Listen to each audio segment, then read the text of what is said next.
yuqori talab qo'yish muvofiqmi? Ularmi odammi? Ularmi boshqa sohalardagi kishilardek o'zini qo'yib etib erkin ozod yashashga haqliqmi degandek o'yladi bo'lishi mumkin. Qadrli o'qituvchilar, milliy ma'rifimizning parvishkori bo'lgan suyimlik bog'larlar. Səminlarda bolsun ki, xalqimizning kelajagini gül qiladigan yoki kul qiladigan avlodlarning taqdiri sizlarning ilkinglarda. Alayda mas'uliyatni ustiga olgan odamlarda alayda ong bo'lish kerak. Hayotda bahramand bo'lib yashash yo'lini tutgan odamlar bilan beg'ishlab yashash yo'lini tutgan odamlarning qimmati o'xshash bo'lmaydi. Yalqin Ro'zi o'qituvchilarimizda alayda ong bo'lish to'g'riliq ilgari so'zlagan bir nutqida mundaq degan: O'qituvchi bo'ldingiz, balada qoldingiz.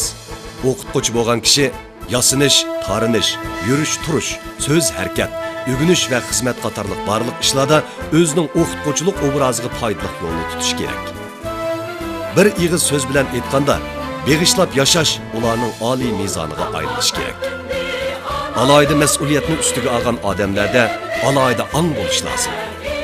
Mushu mendan aytganda, millat davr oldida alayda mas'uliyatni ustiga olgan o'qituvchilarimizda alayda beg'ishlash ro'yi bo'lishi kerak.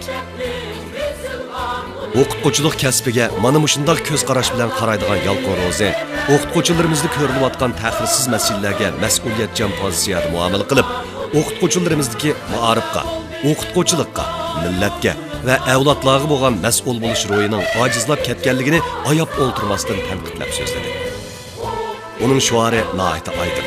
Bu bo'lsa-mu, ma'arif muqaddas soha. O'qituvchilik kasbi sharafli kasb. Shunga o'qituvchilar cho'qim muashchi bo'lmay, ma'arifchi bo'lishi kerak. Kitobning nomini Qutadg'u bilik qo'ydim. O'qiganlarni baxtli qilsin va yo'l ko'rsatsin. Men so'zimni so'zladim va bu kitobni yozdim. 1000 yillik bu shohona asarning ovozliq nusxasi nashr qilindi. 1000 yildan beri dunyo ilm ahlini o'ziga qartib kelayotgan bu asar sizning anglashingizga, e'tiborlab saqlashingizga va do'st yoralaringizga ko'ngil so'g'iz qilishingizga to'liq mos keladi. Qayani o'g'inaman desangiz, shu yana chekam. Erpan ovozliq kitob o'qishga o'g'limning o'rganishidan ancha ansirmaydigan bo'ldim. Burni cheksam Uyg'ur tili, Xanzu tili, ingliz tilida o'lchamlik o'qib bera oladi ekan. Osonligini ola oladi ekanman. Yasli bolalarning savodini chiqarishga qo'laylik. Bu kitobdagi qiziqarli ovozlar, bolalar naqshlari va o'yinlar bolalarni texnik tirishdan qilyapti. Yasli ma'rif mutaxassislari tuzgan Uyg'ur tili, Xanzu tili, ingliz tili, matematika qatorliq mazmunlarning 10 kitobini o'ziga olgan bu ovozli kitoblar bolalarni qiziqarli ovoz va o'yin orqali o'zligidan o'rganishga yetaklab, ota-onalarning yukini yengillatadi. Erpan yurishlik ovozli kitoblari. Erpan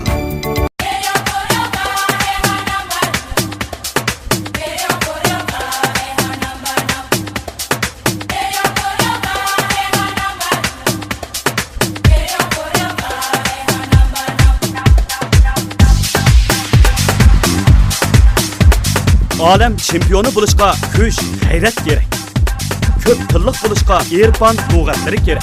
Uyg'urcha, Xanzucha, Arabcha, Inglizcha, Turkcha, Ruscha qatorliq ko'p tilliq Erpan.